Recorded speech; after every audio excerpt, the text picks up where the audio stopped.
সুলাইমান আলাইহিস সালামের যুগ থেকে জাদুবিদ্যার চর্চা চলে আসছে। কিছু মানুষ এই যে জাদুবিদ্যার চর্চা করছে কিনা, তারপরে বিয়ে হচ্ছে না, তাবিজ করতেছে, তাবিজ করলে বিয়ে হবে, শিরক হয়ে গেল। আবার একজন একজনকে ভালোবাসে, অবৈধ ভালোবাসা, বৈধটা না অবৈধটা। এখন তার আবার বিয়ে ঠিক হয়েছে এক জায়গায়, এই বিয়ে সে ভাঙাবে, কবিরাজের কাছে গিয়ে বিয়ে ভাঙানি করতেছে, চালাচালি করতেছে, নকশা আঁকতেছে, করে না? স্বামী স্ত্রীর কথা শোনে না, স্ত্রী চলে গেছে কবিরাজের কাছে, গিয়ে বলছে আমার স্বামী আমার কথা শোনে না, তাবিজ করবো, তাবিজ দেন। স্বামী ঘুমায়, বালিশের নিচে দেখে তাবিজ।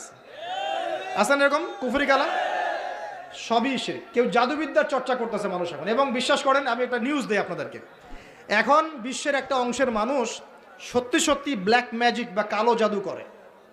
ব্ল্যাক ম্যাজিক বা কালো জাদুর চর্চা হচ্ছে, আবার নতুন করে বিশ্বে কালো জাদুর চর্চা হচ্ছে। তো খেয়াল রাখতে হবে এগুলো থেকে বাঁচার জন্য কি করব?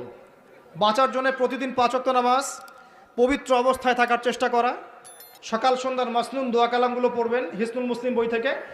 আর এই যে আপনার কোরআন তেলাওয়াত, ডেইলি একটু করে কোরআন তেলাওয়াত করলে ইনশাল্লাহ এই ধরনের চোখ লাগা, বদনজর, জাদুটোনা সব কিছু পরাজিত হয়ে যাবে ইনশাআল্লাহ তাআলা। বহু মানুষ জিনের উপাসনা শুরু করেছে, হ্যাঁ, জিন তাবে করছে, জিনকে দিয়ে কাজ করাচ্ছে। এগুলো তো সায়েন্স বিশ্বাস করে না, করে? জিন জাতির অস্তিত্ব আছে কি নাই? ওমা খলাকতুল জিন্না ওয়াল ইনসা, আল্লাহ পাক বলছেন ওমা খলাকতুল জিন্না ওয়াল ইনসা, আমি জিন আর মানুষকে সৃষ্টি করেছি কি জন্যে? ইল্লা লিয়াবুদুন, আমার ইবাদত করার জন্য। আমাদের সবার সাথেই একটা করে শয়তান জিন আছে, আছে না নাই? আছে। বাথরুমে যান না, বাথরুমে যাওয়ার সময় কি দোয়া পড়েন? আল্লাহুম্মা ইন্নী আউযু বিকা মিনাল খুবসি ওয়াল খুবসি আর খাবাইস, মানে কি? খুবসি আর খাবাইস মানে কি? দুষ্ট নোংরা জিন শয়তান। তো সুলাইমান আলাইহিস সালামের যুগ থেকে জাদুবিদ্যার চর্চা চলে আসছে।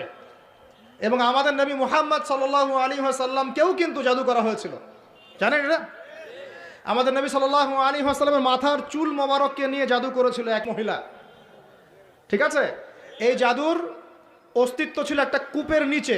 আলী রাদিয়াল্লাহু আনহু গিয়ে সেটাকে খুঁজে বের করেন, রাসূল সাল্লাল্লাহু আলাইহি ওয়াসাল্লামের সামনে ওটা ধ্বংস করে দেওয়া হয়। এরপরে এই সময় নাজিল হয় কুল আউযু বিরাব্বিল ফালাক মিন শাররি মা খালাক ওয়া মিন শাররি গাসিকিন ইযা ওয়াকাব ওয়া মিন শাররিন নাফাসাতি ফিল উকাদ। এটা হচ্ছে জাদুর আয়াত। ওয়া মিন শাররিন নাফাসাতি ফিল উকাদ ওয়া মিন শাররি হাসিদিন ইযা হাসাদ। এবার নাজিল হয় কুল আউযু বিরাব্বিন নাস মালিকিন নাস ইলাহিন নাস মিন শাররিল ওয়াসওয়াসিল খান্নাস আল্লাযী ইউওয়াসওয়িসু ফি সুদুরিন নাস মিনাল জিন্নাতি ওয়ান নাস। এই সূরা দুটো নাজিল হয় এই ঘটনার প্রেক্ষিতেই। আমরা তো শানে নজুল অনেকে জানি না। তো এইগুলো এখন শিরকি আকীদা আমাদের সমাজে চলছে। আবার একটা কি, কথার মধ্যে শিরক চলছে। কথা আমরা বলছি আমরাই সমস্ত ক্ষমতার অধিকারী, বলছে কি না? এরকম কথা শোনা যায় না? আর তাবারাকাল্লাযী বিয়াদিহিল মুলক মানে কি? বরকতময় সেই সত্তা যার হাতে সমস্ত ক্ষমতা, রাজত্ব। তাবারাকাল্লাযী বিয়াদিহিল মুলক, তিনি বরকতময় সত্তা যার হাতে সমস্ত ক্ষমতা। আমরা বলি লা হাওলা ওয়ালা কুওয়াতা ইল্লা বিল্লাহ, কোনো শক্তি সামর্থ্য নাই কে ছাড়া? আল্লাহ ছাড়া। আর আমরা এদিকে বলছি সমস্ত ক্ষমতা আমাদের হাতে। এটা কি শিরক হচ্ছে না? শিরক হচ্ছে। আমরা বলি, অনেক সময় বলে ফেলি, ভাই কেমন আছেন? হ্যাঁ ভাই আপনার দোয়ায় ভালো আছে। আপনি কি আমার দোয়ায় ভালো আছেন? আপনাকে বলতে হবে যে আলহামদুলিল্লাহ, আল্লাহর ইচ্ছায় অতঃপর আপনার দোয়ায় ভালো আছে। কথা খুব সাবধানে, আলহামদুলিল্লাহ আল্লাহর ইচ্ছায় এবং অতঃপর আপনার দোয়ায় ভালো আছে। অতঃপর বলতে হবে, অতঃপর, এবং না, অতঃপর। বলছে মা কেমন আছে? ভালো আছে, ডাক্তার ভালো ছিল, না হলে মাকে বাঁচানো যেত না, ব্যাস শিরক হয়ে গেল। বলছে নৌকাটা ডুবে যাচ্ছিল, মাঝি ভালো ছিল, না হলে নৌকা ডুবে যেত। ড্রাইভারটা ভালো ছিল, না হলে রাস্তায় নির্ঘাত অ্যাক্সিডেন্ট হইতো। এইটা কথা আমরা চলতে ফিরতে শিরক করতেছি। এই যে ছেলেরা বল তোমাকে ছাড়া বাঁচবো না, বাঁচিয়েন না, বেঁচে থাকে কি হবে আপনার?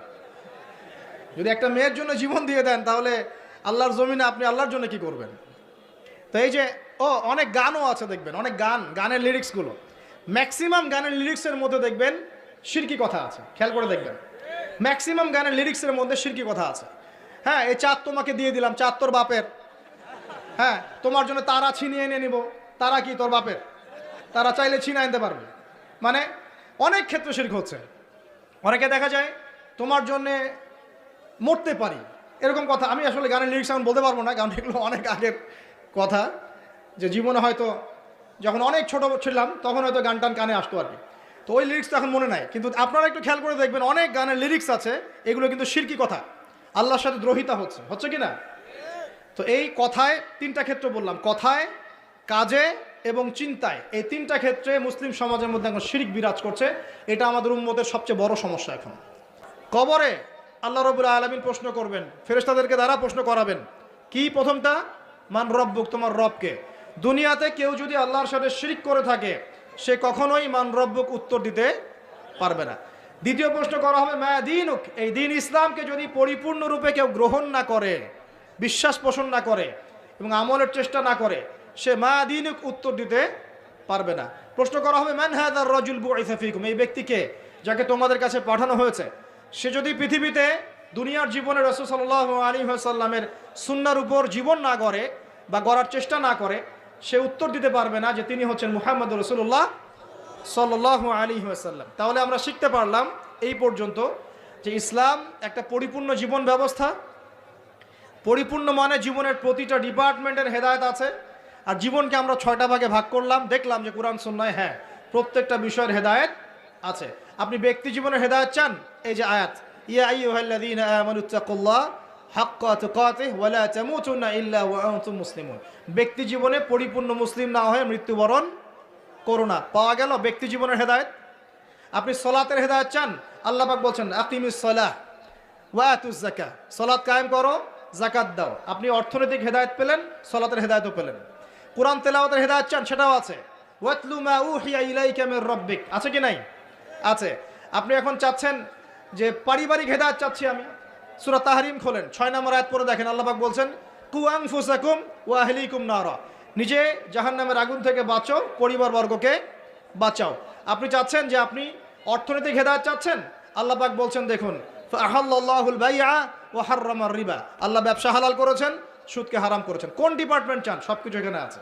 দিন প্রতিষ্ঠা করতে চান, আল্লাহ পাক সূরা সফে বলছেন হুয়াল্লাযী আরসালা রাসূলাহু বিল হুদা ওয়া দীনিল হক লিইয়ুযহিরাহু আলা দ্বীনি কুল্লি। দিন কায়েম করতে চান, আল্লাহ পাক বলছেন, কি বলছেন? ইন তানসুরুল্লাহ ইয়ানসুরুকুম ওয়া ইউসাব্বিত আকদামাকুম। আপনি দায়িত্ব অবহেলা করেছেন, আল্লাহ পাক বলছেন ওয়া ইন তাতাওয়াল্লাউ ইস্তাবদিল কওমান গায়রাকুম। উম্মার ঐক্য চান, আল্লাহ বলছেন ওয়া আতাসিমু বিহাবলিল্লাহি জামিআন ওয়া লা তাফাররাকু। একটা মানে আহলুস সুন্নাহ ওয়াল জামাআহ বা একটা নির্ভেজাল একটা দল চান দাওয়াতের জন্য, আল্লাহ বলছেন ওয়াল তাকুম মিনকুম উম্মাহ ইয়াদউনা ইলাল খায়র ওয়া ইয়া'মুরুনা বিল মা'রুফ ওয়া ইয়ানহাউনা আনিল মুনকার। শ্রেষ্ঠ জাতি হতে চান, আল্লাহ বলছেন কুনতুম খায়রা উম্মাহ উখরিজাত লিন-নাস তা'মুরুনা বিল মা'রুফ ওয়া তানহাউনা আনিল মুনকার। মানে বলতে থাকলে রাত চলে যাবে, এমন কোনো ডিপার্টমেন্ট নাই যে ডিপার্টমেন্ট সম্পর্কে আল্লাহ পাক কোরআন এবং হাদিসে ব্যাখ্যা বিশ্লেষণ করেন নাই। আল্লাহ পাক সূরা কাহফের 54 নম্বর আয়াতে বলছেন যে ওয়ালাকাদ সাররাফনা ফি হাযাল কুরআন লিন-নাস মিন কুল্লি মাসাল, আমি মানব জাতির জন্য প্রতিটা বিষয় এই কোরআনে ব্যাখ্যা করেছি। এখন প্রশ্ন হচ্ছে আমি মানব কি মানব না? এখানে আপনার স্বতন্ত্র স্বাধীন ইচ্ছা শক্তি আছে। আল্লাহ পাক বলছেন লা ইকরাহা ফিদ-দীন, দিনে কোনো বাড়াবাড়ি নাই, ক্বাদ তাবায়্যানা রুশদু মিনাল গাই, এই যে স্পষ্ট হয়ে গেছে যেটা দীপ্তমান হেদায়েত এবং যেটা অন্ধকার, মানে যেটা আপনার ভ্রষ্টতা আর যেটা হেদায়েত স্পষ্ট হয়ে গেছে। আপনি চাইলে মানতে পারেন, ওই যে সূরা কাহফে আছে ওয়াকুলিল হাক্কু মির রাব্বিকুম আয়াত নাম্বার 29, ফামান শাআ ফালইউমিন, যার ইচ্ছা হয় ঈমান নিয়ে আসুক, ওয়া মান শাআ ফালইয়াকফুর, যার ইচ্ছা হয় অস্বীকার করুক। ইন্না আ'তাদনা লিযালিমিনা নারান, আমি জালেমদের জন্য আগুন প্রস্তুত করেছি। ব্যাস এতটুকু। আল্লাহ বলছেন এই দুনিয়াটা কেন? আল্লাহ পাক বলছেন লিয়াবলুয়াকুম আইয়ুকুম আহসানু আমালা, আমি দেখতে চাই তোমাদের মধ্যে আমলে কে শ্রেষ্ঠ। মানে কোন ডিপার্টমেন্ট চান? যে কোনো ডিপার্টমেন্টের হেদায়েত কোরআন শুনে পাওয়া যাবে। এখন আমার প্রশ্ন হচ্ছে আপনি আমি মানব কি না? আল্লাহ উত্তর দিচ্ছেন লা ইকরাহা ফিদ-দীন, দিনে কোনো বাড়াবাড়ি নাই, তুমি চাইলে মানো, না চাইলে মেনো না। আল্লাহ পাক আপনাকে ঘাড় ধরে একদম মসজিদে ঢোকাবেন না, ঢোকাবেন? আল্লাহ পাক আপনাকে ফোর্সফুলি যাকাত দেওয়াবেন না। আল্লাহ পাক আপনাকে ধরে বেঁধে একদম রমজানের রোজা রাখবেন না। আল্লাহ পাক আপনাকে দিন কায়েমের জন্য দাওয়াত এবং জিহাদের মেহনত জোর করে করাবেন না। কিছুই আল্লাহ পাক জোর করবেন না। আল্লাহ পাক শুধু স্পষ্ট করে দিয়েছেন কোনটা সত্য কোনটা মিথ্যা। এখন এইটাই পরীক্ষা আমাদের এই দুনিয়ায়। দুনিয়াটা হচ্ছে কি কারাগার না? আর দুনিয়া সিজনুল লিল মুমিন ওয়াল জান্নাতু লিল কাফির। কাফেরদের জন্য দুনিয়া জান্নাত, মুমিনদের জন্য কি এটা কারাগার। এই কারাগার বা জেলখানার জীবনের সময় আবার অনির্ধারিত, কেউ জানে না কতদিনে কে বাঁচবে, কতদিনে কে মরবে। এই সময় অনির্ধারিত। কারাগারের জীবন হেদায়েত স্পষ্ট, মানবা কি মানবা না, ইচ্ছার স্বাধীনতা আল্লাহ পাক দিয়েছেন। কথা ঠিক না ঠিক? এবার আমাদের উপর এখন আল্লাহ পাক ছেড়ে দিলেন, নবীর মাধ্যমে জানিয়েও দিলেন। আর এই নবী প্রথম নবী নন, প্রত্যেক যুগে যুগে আল্লাহ পাক নবী রসুল পাঠিয়েছেন। এমন কোনো সম্প্রদায় নাই যেখানে আল্লাহ পাক নবী পাঠান নাই। আল্লাহ পাক তার উপরে আঙ্গুল তোলার কোনো রকম সুযোগ রাখেন নাই, রেখেছেন। কেউ বলতে পারবে না যে আমি জানি নাই, আমি মেসেজ পাই নাই, আমাদের নবী আসে নাই, আমাদের কাছে আসমানি কিতাব আসে নাই। কেউ বলতে পারবে না। পারবে? পারবে না। এখন আমাদের চয়েস। এখন আমরা কি পরিপূর্ণ ইসলাম পালন করতে চাইবো না চাইবো না? এবার কথা বলেন, আমরা কি পরিপূর্ণ ইসলাম পালন করব না করব না? যদি পরিপূর্ণ ইসলাম পালন করতে চাই তাহলে কয়েকটা বিষয়। এক, একটু মনোযোগ দেন, পরিবেশ নষ্ট করেন না। এক নাম্বার, আমাদের সবাইকে আল্লাহ পাকের তাওহীদ লা ইলাহা ইল্লাল্লাহর উপর থাকতে হবে এবং সুন্নাত মুহাম্মাদুর রাসূলুল্লাহর উপর থাকতে হবে। পারবো ইনশাআল্লাহ? দুই নাম্বার, আমাদের সবাইকে ইবাদত বন্দেগীর জীবনের সমস্ত ইবাদত নবীর তরিকায় করার চেষ্টা করতে হবে। আল্লাহ পাক তৌফিক দান করুন, আমিন। আমাদের সবাইকে অর্থনৈতিক জীবনে গিয়ে আবার হারামখোর হওয়া যাবে না, হালাল রিজিক অন্বেষণ করতে হবে। আল্লাহ পাক তৌফিক দান করুন, বলি আমিন। ইভেন পলিটিক্যাল লাইফে গিয়েও চেষ্টা করতে হবে আল্লাহর বিধানগুলো অনুযায়ী মানুষের মাঝে বিচার ফয়সালা করার জন্য। আল্লাহ পাক তৌফিক দান করুন, বলি আমিন।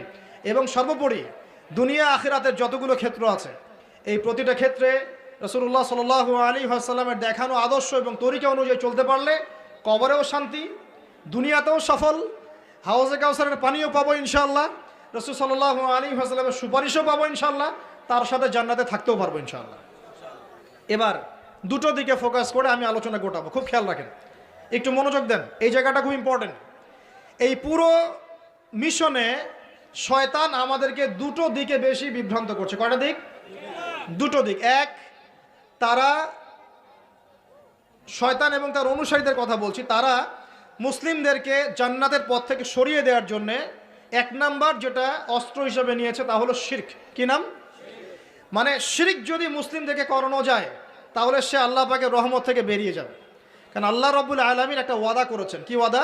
আল্লাহ পাক তার নবীকে বলেছেন, তোমার উম্মতের মধ্যে কোনো ব্যক্তি যদি, হে মুহাম্মদ সাল্লাল্লাহু আলাইহি ওয়াসাল্লাম, তোমার উম্মতের কোনো ব্যক্তি যদি আসমান জমিনের সমান গুনাহ নিয়ে আমার সামনে দাঁড়ায় কিন্তু তার আমল নামায় কোনো শিরকের পাপ নাই, আমি আল্লাহ তার সামনে আসমান জমিন সমান রহমত নিয়ে হাজির হব ইনশাআল্লাহ। সুবহানাল্লাহ পড়বেন না? মানে এই উম্মতের কোনো ব্যক্তি যদি শিরিক মুক্ত আমল নামা নিয়ে আল্লাহর সাথে সাক্ষাৎ করে ইনশাআল্লাহ সে জান্নাতে যাবেই যাবে ইনশাআল্লাহ। একদিন না একদিন সে জান্নাতে যাবেই যাবে ইনশাআল্লাহ।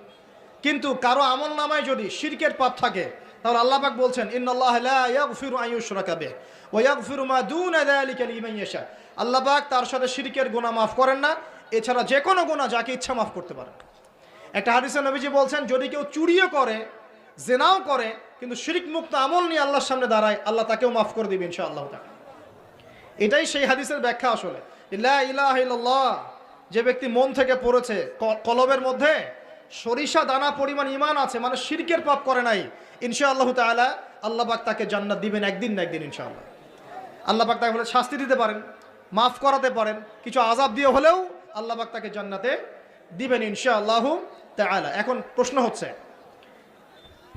তাহলে সহিহ বুখারীর এই হাদিসটা কেমন? কোন হাদিস? নবী সাল্লাল্লাহু আলাইহি ওয়াসাল্লাম বলছেন, এই হাদিসটা আসছে বুখারীতে 4 বার, একবার না কিন্তু 4 বার। নবীজি বলছেন, কিয়ামতের দিনে, মনোযোগ দেন প্রিয় ভাই, কিয়ামতের দিনে আদম আলাইহিস সালামকে ডেকে আনা হবে। ডেকে বলা হবে, তোমার সন্তান যারা আছে, আদম সন্তান, তাদের মধ্য থেকে তুমি জাহান্নামীদেরকে আলাদা করে ফেলো। আদম আলাইহিস সালাম বলবেন, হে আল্লাহ, কতজনকে আলাদা করো? আল্লাহ পাক বলবেন, প্রতি 1000-এ 999 জনকে জাহান্নামের জন্য আলাদা করে দাও। নাউজুবিল্লাহ বলবেন না? প্রতি 1000-এ 999 জনকে জাহান্নামের জন্য আলাদা করে দাও। সহিহ বুখারীতে 4 বার আসে, একবার না, 4 বার। এবার সাহাবীরা কিন্তু একটু বিচলিত হয়ে পড়লেন। তিনি বলেন, ইয়া রাসূলুল্লাহ, তাহলে কিভাবে হবে? নবী সাল্লাল্লাহু আলাইহি ওয়াসাল্লাম বলছেন, আশ্বস্ত হও, জান্নাতীদের কাতার হবে 120টা। কয়টা? 120টা।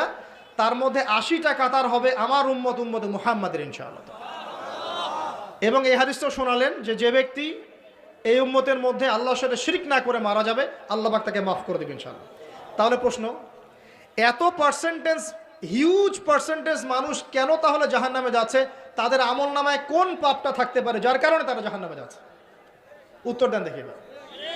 আল্লাহ পাক কিন্তু বলে দিয়েছেন, আল্লাহ পাক শিরক ছাড়া যে কোনো গুনাহ যাকে ইচ্ছা মাফ করতে পারেন। তাহলে এত বেশি মানুষ কেন জাহান্নামে যাচ্ছে? উত্তর, তাদের আমল নামায় কোন পাপ থাকতে পারে? শিরক। এবার আসেন, ইবলিস এবং তার অনুসারীরা উম্মতে মুহাম্মাদীকে বিভ্রান্ত করার জন্য এই শিরকের একটা ব্যাপক সয়লাব ছড়িয়ে দিয়েছে সমাজের মধ্যে। আমি খুব শর্ট করে বোঝাবো। আরেকটা হাদিস বলবো তার আগে আপনাকে, সেটা হলো এই উম্মতের 70,000 মানুষ কিন্তু আবার বিনা হিসেবে জান্নাতে যাবে। এই উম্মতের 70,000 মানুষ বিনা হিসেবে জান্নাতে যাবে, যারা 1 নাম্বার পাখি উড়িয়ে ভাগ্য গণনা করে না। যারা পাখির সাথে ভাগ্য গণনা করে, শিরকের সাথে সম্পর্ক আছে কি নাই? আচ্ছা। যারা আগুনের সেকা টাকা দিয়ে আগুনের উল্কি অঙ্কন করে চিকিৎসা পদ্ধতি গ্রহণ করে না। যারা হারাম অবৈধ কোনো ঝাড়ফুঁক গ্রহণ করে না, এই যে তাবিজ কবজ কবিরাজি করে না, কুফরি কালাম করে ঝাড়ফুঁক করছে না, এগুলো করে না। যারা সর্বাবস্থায় আল্লাহর উপর তাওয়াক্কুল করে, 70,000 এমন মানুষ বিনা হিসেবে জান্নাতে যাবে ইনশাআল্লাহ। এটাও মাথায় নেন। এবার সামনে আসে ইবলিস এবং তার অনুসারীরা কিভাবে শিরক ছড়িয়েছে, কয়ভাবে? উত্তর, 3 ভাবে। কয়ভাবে? 3 ভাবে। আশ-শিরকু ফিল আকীদা, শিরক ছড়িয়েছে বিশ্বাসের মধ্যে। যেমন কিছু মানুষ বিশ্বাস করে এখনও এই যুগে, এবং এই যুগেরও এদের সংখ্যা বেশি, তারা বিশ্বাস করে যে আল্লাহ এই মহাবিশ্ব সৃষ্টি করেন নাই, এই মহাবিশ্ব সৃষ্টি হয়েছে বিগ ব্যাং থেকে। কোরআনে সূরা আম্বিয়ার মধ্যে একটা কথা আছে, আওয়ালাম ইয়ারাল্লাযীনা কাফারু আন্না আস-সামাওয়াতি ওয়াল আরদা কানাতা রাতকান ফাফাতাকনাহুমা। আল্লাহ পাক বলছেন, কাফেররা কি লক্ষ্য করে দেখে না যে আসমান সমূহ এবং জমিন একটা বিন্দুর মধ্যে ছিল একত্রিত, আমি এটাকে বিচ্ছিন্ন করে দিয়েছি। যদি তারা বলেও যে বিগ ব্যাং থেকে সব সৃষ্টি হয়েছে, আমরা বলবো এই বিগ ব্যাং এর স্রষ্টা হচ্ছেন আল্লাহ রাব্বুল আলামিন। কথা বুঝতে পারছেন? তো এই যে চিন্তা ওদের যে আল্লাহ বলতে কেউ নাই, এটা শিরক কিনা? কেউ কেউ চিন্তা করছে যে আল্লাহ আছেন, আরও উপাস্য আছে, যেমন আল্লাহ, তার সন্তান নাউজুবিল্লাহ ঈসা আলাইহিস সালাম এবং পবিত্র আত্মা রুহুল কুদুস। এই সংখ্যায় লোক আছে কি নাই? এদের সংখ্যা কত বিশ্বে? 300-400 কোটি হবে কি না? না না, আরও কম হবে, হয়তো বেশি বলে ফেলছে। মানে কোটি তো হবেই, 100 কোটির তো বেশি হবে নাকি? সারা বিশ্বে মুসলিমদের সংখ্যা বেশি না খ্রিস্টানদের? খ্রিস্টানদের মধ্যে এক শ্রেণীর খ্রিস্টান, তারা সবাই বলে না, এক শ্রেণীর খ্রিস্টান বলে যে আল্লাহ 3 জন, 3 ইলায় বিশ্বাস করে, 3 খোদায় বিশ্বাস করে। এই কয়েকদিন আগে বলেছি আমরা, কি নাউজুবিল্লাহ বলেছে, মেরি ক্রিসমাস বলেছে না, 25শে ডিসেম্বর। এবং মুসলিমরাও এর সাথে একাত্মতা প্রকাশ করেছে। আস্তাগফিরুল্লাহ ওয়া আতুবু ইলাইহি। সূরা মারিয়ামে আল্লাহ পাক বলছেন, তারা এমন একটা কথা বলে, ওয়াকালু ইত্তাখাযাল্লাহু ওয়ালাদা, তারা বলে আল্লাহ সন্তান গ্রহণ করেছেন। নাউজুবিল্লাহ। লাকাদ জিতুম শাইআন ইদ্দা তাকাদু সামাওয়াতু ইয়াতাফাত্তারনা মিনহু ওয়া তানশাক্কুল আরদু ওয়া তাখিরুল জিবালু হাদ্দা। আল্লাহ পাক বলছেন, কথার ওজনগুলো দেখেন। আল্লাহ পাক বলছেন, যখন তারা বলে যে আল্লাহ সন্তান গ্রহণ করেছে, তখন আসমান নিজেই ফেটে পড়তে চায়, জমিন নিজেই চৌচির হতে চায়, এবং পাহাড়গুলো নিজেই থরথর করে কেঁপে ভেঙে পড়তে চায়। যদি আল্লাহ পাক এদেরকে ক্ষমতা দিতেন, যে ইচ্ছার স্বাধীনতা দিতেন, হ্যাঁ করো, তাহলে আসমান ফেটে পড়তো। এখন যখন আমরা বলছি যে মেরি ক্রিসমাস, আসমান ফেটে পড়তো। আল্লাহ পাক বলছেন সূরা মারিয়ামের শেষের দিকে পড়ে দেখেন, আল্লাহ পাক বলছেন, ওয়াকালু ইত্তাখাযার রহমানু ওয়ালাদা, তারা বলে রহমান সন্তান গ্রহণ করেছেন। আউযুবিল্লাহ। তাকাদুস সামাওয়াতু ইয়াতাফাত্তারনা মিনহু, এই কথা শুনে আসমান ফেটে পড়তে চায়। ওয়া তানশাক্কুল আরদ, জমিন চৌচির হতে চায়। ওয়া তাখিরুল জিবালু হাদ্দা, পর্বত ফেটে পড়তে চায়, চৌচির হতে চায়। সুবহানাল্লাহ। লাকাদ জিতুম শাইআন ইদ্দা, তোমরা একটা চরম রকম ভয়ঙ্কর মিথ্যা প্রতারণাপূর্ণ কথা নিয়ে এসেছো। যখন বলছে কেউ মেরি ক্রিসমাস, তার মানে সে স্বীকার করছে যে 25শে ডিসেম্বরে আল্লাহ পাক ঈসা আলাইহিস সালামকে জন্ম দিয়েছেন। আউযুবিল্লাহ। তাই কি না? বুঝতে পারেন না কথা? আর আমরা নামাজে বলছি লাম ইয়ালিদ ওয়া লাম ইউলাদ কুল হুয়াল্লাহু আহাদ আল্লাহুস সামাদ। লাম ইয়ালিদ, তিনি কাউকে জন্ম দেন নাই, ওয়া লাম ইউলাদ, তাকেও কেউ জন্ম দেয়নি, ওয়া লাম ইয়াকুল লাহু কুফুয়ান আহাদ। একবার এই সূরা পড়লে কোরআনের 3 ভাগের 1 ভাগ পড়ার নেকি হয়ে যায়। 3 বার পড়লে 1 খতম কোরআনের নেকি হয়ে যায়। এমনি এমনি হয় না, কারণ কোরআনের 3 ভাগের 1 ভাগ হচ্ছে আল্লাহর তাওহীদ। কোরআনের 3 ভাগের 1 ভাগ কি? আল্লাহর তাওহীদ। এই যে 3 ভাগের 1 ভাগ। আরেক ভাগ হচ্ছে হুকুম আহকাম, কি করবে কি করবে না। আরেক ভাগ হচ্ছে হিস্ট্রি, ইতিহাস, কি হয়েছে এই পর্যন্ত বিশ্বে। কোরআন 3 ভাগে ভাগ করতে পারবেন আপনি। প্রিয় ভাইরা, এটা শিরক কিনা, এবং কোটি কোটি মানুষ কি এই শিরকে বিশ্বাস করে কিনা। এখন ওই সমাজে গিয়ে যদি আপনি বলেন সামাজিকতার খাতিরে মেনে নিচ্ছি যে এটা শিরক, তারপরে আমি একটু আপোষ করলাম, চলবে? এখন কিছু মানুষ সামাজিকতার দোহাই দেয়। সামাজিকতা কোন সমাজে? যে সমাজ আমাকে শিরক শেখায় ওই সমাজ, যে সমাজ আমাকে হারাম খাওয়া শেখায় সেই সমাজ, যে সমাজে মানুষ বেদাতি আমল করে সেই সমাজ। কোন সমাজের পূজা করবেন, কোন সমাজের ইত্তেবা করবেন? যেই সমাজ নবী সাল্লাল্লাহু আলাইহি ওয়াসাল্লামের আদলে গড়া সমাজ, সেই সমাজের আমরা তাবেদারি করবো ইনশাআল্লাহ। আর যেই সমাজ জাহিলিয়াতের আদলে গড়া, সেই সমাজের তাবেদারি করতে হবে। আল্লাহ পাক বোঝার তৌফিক দান করুন। তো এই যে কিছু মানুষ এখানে শিরক করছে, তারপর কিছু মানুষ কি বলছে যে গ্রহ নক্ষত্র চন্দ্র সূর্যের উপাসনা করা যায়, করছে না মানুষ? কিছু মানুষ কবর পূজা করছে কিনা, করছে কিনা? কিছু মানুষ মাজারের পূজা করছে কিনা? কিছু মানুষ মৃত ব্যক্তির কাছে নজর মানত করে কিনা? কিছু মানুষ মৃত ব্যক্তির কাছে এই যে কুরবানি জবাই করে কিনা? কিছু মানুষ এই যে জাদুবিদ্যার চর্চা করছে কিনা? তারপর ওই যে ভাগ্য গণনা করছে কিনা রাশিফল দেখে? কিছু মানুষ টিয়া পাখির মাধ্যমে ভাগ্য গণনা করছে কিনা? প্রত্যেকটা রন্ধ্রে রন্ধ্রে শিরক। প্রথম শিরক হচ্ছে আকীদার, বিশ্বাসের। আল্লাহ ছাড়া কেউ সন্তান দিতে পারে, বিশ্বাস করলে শিরক। আল্লাহ ছাড়া কেউ আমাকে পরকালে বাঁচাবে, বিশ্বাস করলেই শিরক। আল্লাহ ছাড়া কেউ আমাকে ভালো করতে পারে, বিশ্বাস করলে শিরক। খারাপ করতে পারে, বিশ্বাস করলে শিরক। আল্লাহ ছাড়া কেউ উপকার অপকার করতে পারে, বিশ্বাস করলে শিরক। আল্লাহ থেকে সব হয়, এই কনসেপ্টের বাইরে গেলেই শিরক হয়ে যাবে। সব কিছু কার থেকে হয়? তো এই যে লা ইলাহা ইল্লাল্লাহ একটা আকীদার বিষয়। প্রথমে আকীদার মধ্যে শিরক ঢুকেছে, একটা শিরক ঢুকেছে আমলের মধ্যে। আর শিরকু ফিল আমাল, আমলগুলোর মধ্যে কীরকম?